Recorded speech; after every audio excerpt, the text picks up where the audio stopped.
So when you were talking, I was thinking how these topics are taught, Mm. how they are taught to talk about.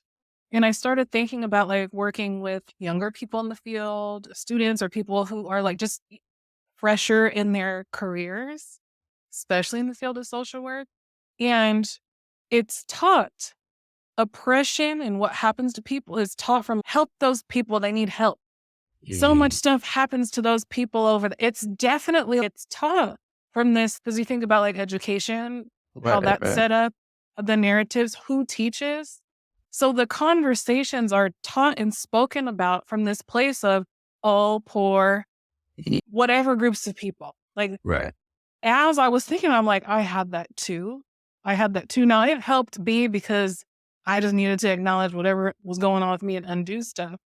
But I imagine people either going to school or being in workplaces with people who facilitate conversations from that place of, oh, poor people. And I hope that makes sense because it could be Mhm. anybody looking at whoever Right, experiences depression is that's really sad for you. Let's talk about how sad that is and let's right. do something for you. It doesn't come from a place of like liberation. To me, I always get activated when I hear I don't want to be a victim. Like, it's not about talking about this stuff is not about sitting in victimhood at all. Talking about it is to name and to liberate from that place to be able to make decisions for ourselves about what's Right. happening, what doesn't happen, what it means. Like all the stuff that you were saying was from a place of liberation.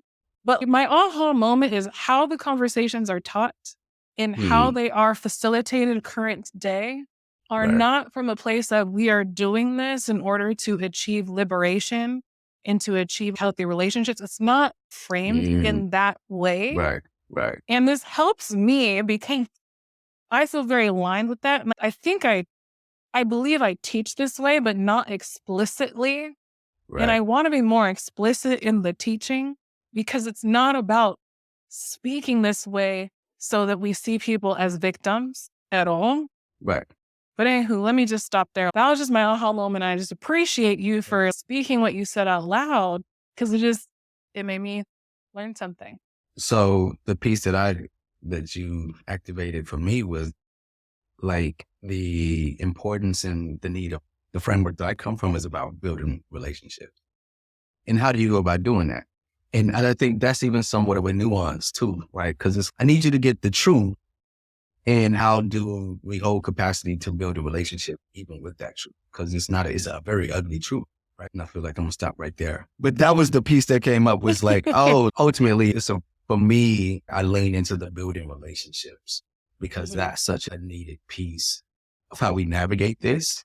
But question then being like, how do you navigate these tumultuous terrain to build relationships when there's so much of a long-standing history and negative and even Mhm. societal dynamics that are very present. So, Yes. I like the part of holding the space for all of it. There's space for all of the things.